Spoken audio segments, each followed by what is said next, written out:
constant attack by her wicked enemy, Germany. As part of the great British Empire, Canada must also do her part in this noble struggle. Therefore, we urgently need brave men to fight on the front line. And not only men, we also need women to work as nurses and housekeepers. And so I ask the men sitting before me in the audience today, are you willing to do your duty for your king and your country? I ask you women, are you willing to use your skills for the greater good of our empire? I urge you all, don't let anything hold you back. Say yes today. I can assure you that the ones who have gone before you are having a wonderful time out there on the front line and wish only that you too would join them there. You know, the way things are going, the war may well be over by Christmas.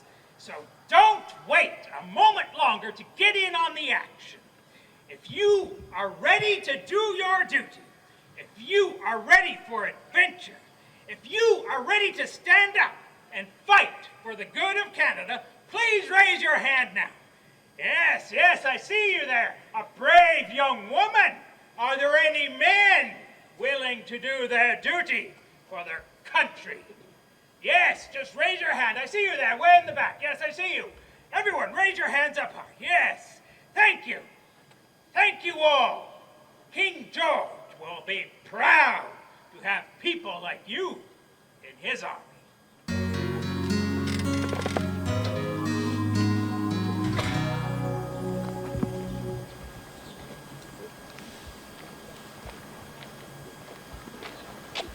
Yeah, they sure had quite the speeches back home in Canada. I wonder what all those people giving those fine speeches back home would think if they were out here in France with us now. Oh, hear that? That's a shell going over. Don't worry, though. It didn't hit you this time. Billy Joe over there almost jumped out of his pants when that shell went off. No, I didn't. Of course you did, Billy Joe. Admit it. No, I did not. Of course you did, Billy Joe. Well, anyways, seeing as you just got here, I guess I should show you around a bit. We've got quite the sights out here, I tell you. Over here, we've got rats and mud. And over this way, we've got more rats and mud. And over here, we've got something really special. Rats and mud. Oh, hear that? That's another shell going over. Don't worry there, Billy Joe. It's not going to hit us. Anyways, like I was saying, there's no place like home. That's why I sleep over there, at the bottom of that shell hole. It's not much, but I don't mind it. It keeps me safe. Speaking of staying safe, whatever you do, you don't want to be going over there. Out there is what they call no man's land. I tell you, if the Germans catch you out there, their machine guns will put you out of business pretty quick. Oh, hear that? That shell's coming straight for us. Billy Joe, get down!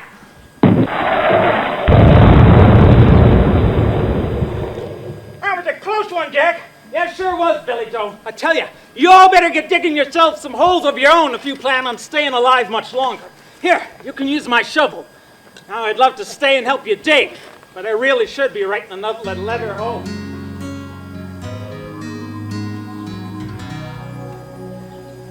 Dear Rod, just a few words to let you know I'm quite well and having a whale of a time out here. It's beautiful country and there sure are some sights.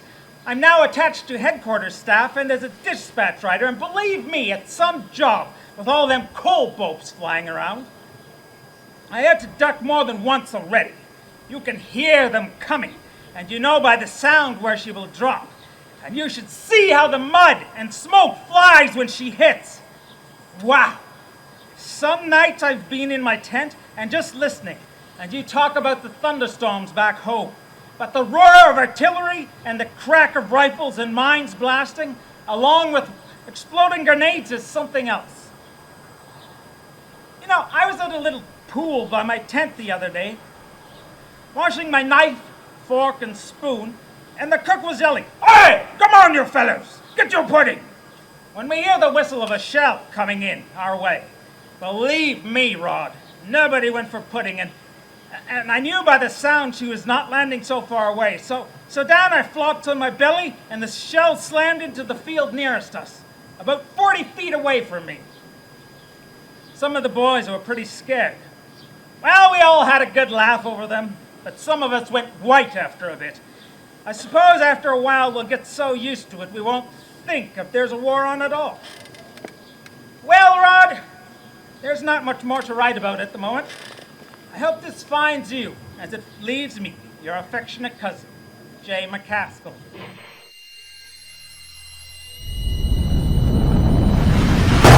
See that? See all them shells going off? You'd almost think them Germans were trying to kill us. Oh, you want to go home to your mother, do you? Well, so do I, but we've got work to do. See that over there? Billy Joe's over there, trying to pull out that wagon from the mud. Hurry up there, Billy Joe. Get that wagon moving. I'm trying, Jack. Nothing's happening. Well, then get something happening. If we don't get that wagon out of the mud, we're all going to get killed. You see, Billy Joe must be as scared as you are. He should have got them horses pulling on that wagon. Is it going yet, Jack? Yeah, it's going. I think you got it now. I'm whipping these horses as hard as I can. Whatever you're doing, it's working. Keep at it. It's going. I think you got it now. Good work there, Billy Joe. The wagon's back on the road. Now get it out of here. Well, there goes crazy old Billy Joe. To be honest, I'm a bit worried about him. If you ask me, he's mighty young to be out here in a place like this. I think he should have really stayed home in Gladstone in school like his mother wanted him to. Oh, well, I just hope those German soldiers leave that boy alone. Well, anyways, seeing as all the fun is over for now, I really should be writing another letter home.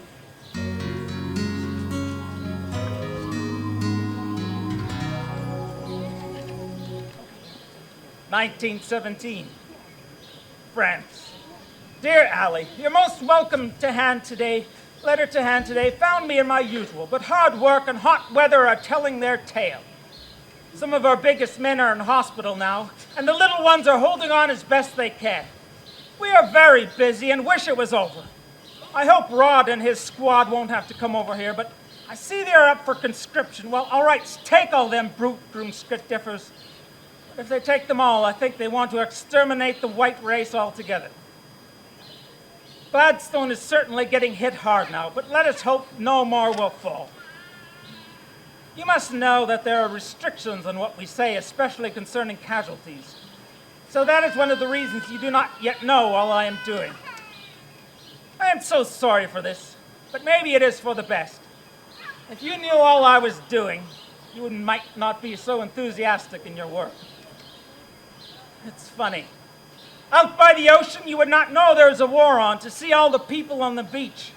But it comes to you when you see a long chain of ambulances taking wounded to the boats. Of course, we are all used to it by now. I think of nothing of jumping on a horse and running chances. Anyway, in conclusion, give my best regards to the lodge and to all friends, and may this find you as it leaves me. Your affectionate cousin, J. McCaskill.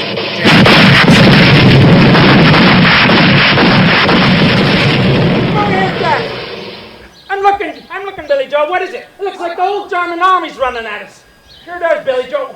We better get on out of here while we still can.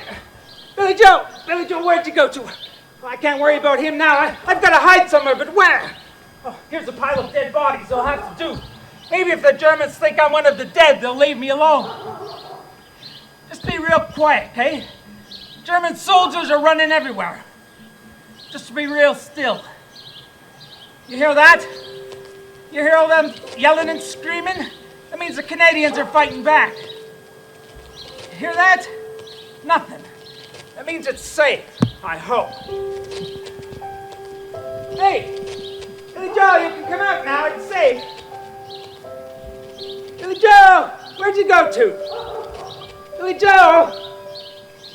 Oh, wonder where he went off to. Maybe he's over here in the gun pit. Oh, no, don't you go looking in there. You don't want to see what those German soldiers did to him. Oh, Billy Joe, why'd you have to come out here? Why didn't you stay in school like your mother wanted you to? Oh, Billy Joe. I guess that's just how it is out here, I guess. Nobody knows who's going to be next. And the boys all think our biggest fight could still be coming, so I really should write a letter home while I can.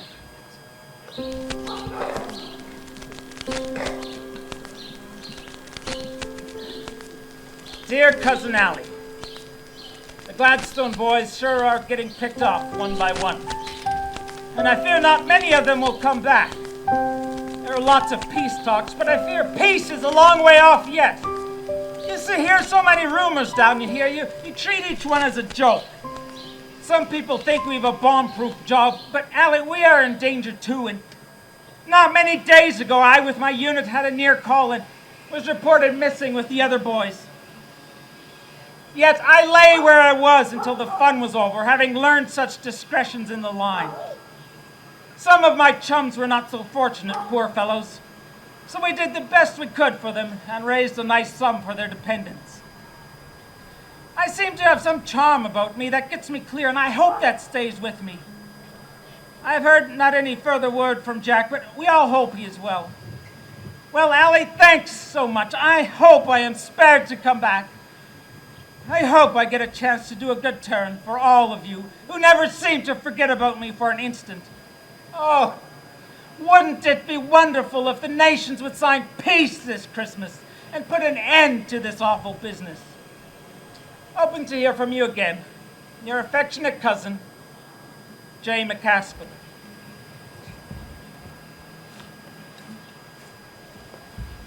You hear that? It's quiet.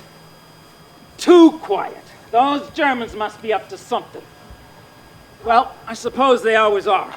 Well, we'll deal with them. We'll deal with them when the time comes. I really should be getting some sleep, but I just can't seem to get to sleep. I don't know how to describe it. It's like there's a dark cloud hovering over everything and everyone. It's like I don't even want to say it. The truth is, I don't know if I'm ever going to make it home. The boys all think tomorrow could be the biggest battle yet. If the Germans manage to put me out of business, it's all going to be up to you, you know. Every single one of you. You're all going to have to pitch in and do what needs to be done to build this country of Canada into what it needs to be. And someday, if this war ever comes to an end, just take a moment sometimes and remember those of us who never made it back home. That's not too much to ask, is it? Not after all we've been through together. Well, it's getting late. I really should write a letter home while I can.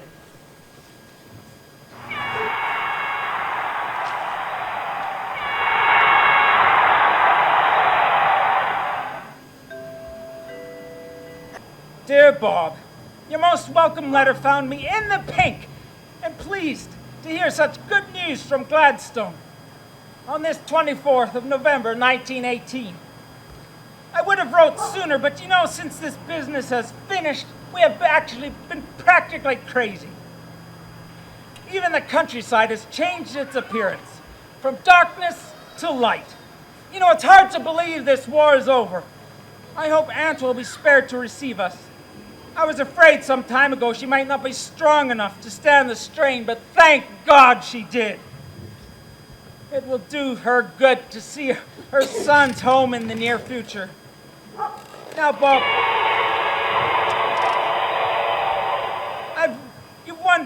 you mentioned we would not be so much good after 4 years of soldiering.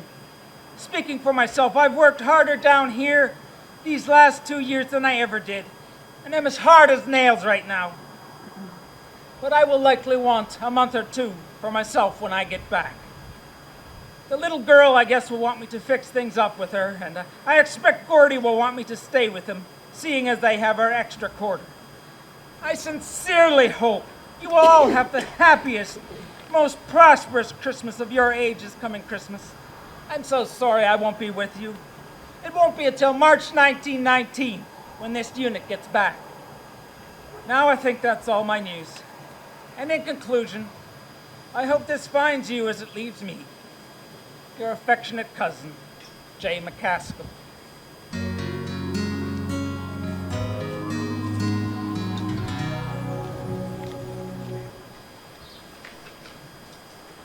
My fellow Canadians, as we celebrate the anniversary of the birth of our great nation, we would do well to reflect and remember the suffering and the sacrifices of those who have gone before us and all they have done to build this nation of Canada up to what it is today.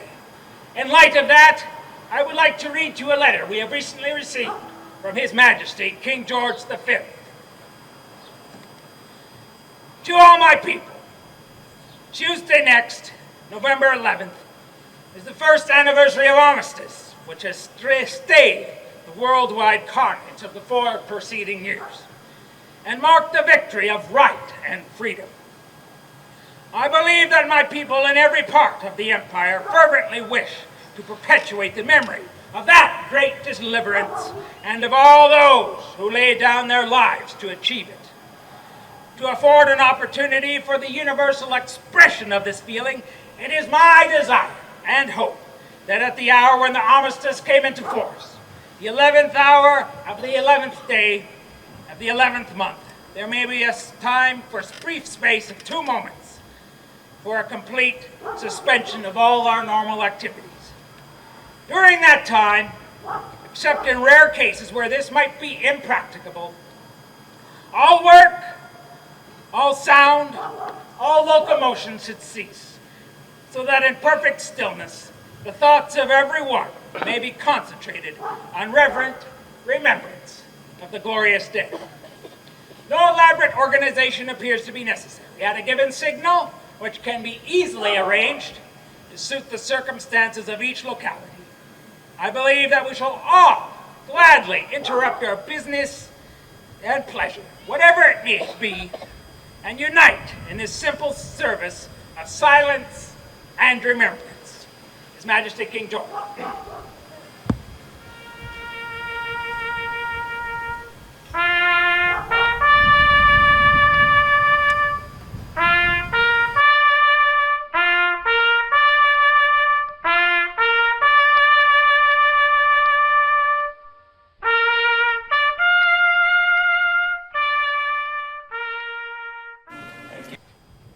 So those letters are in the museum, and we have a few of them over there on that table coming in. And after that, the cenotaph was created in Italy, and it was displayed in the McCaskill store for some time, for a few days. And then in June of 1923, 100 farmers were each asked to bring a load of dirt into town and put it at the cenotaph grounds. And then these farmers brought the dirt into town, and then 100 years ago today, exactly, on July 1st, 1923, they unveiled the cenotaph that stands downtown. Well, you all know where it is, I'm sure. And I thought it would be fitting, since it's exactly 100 years, that we reflect on that today. Now back to the music.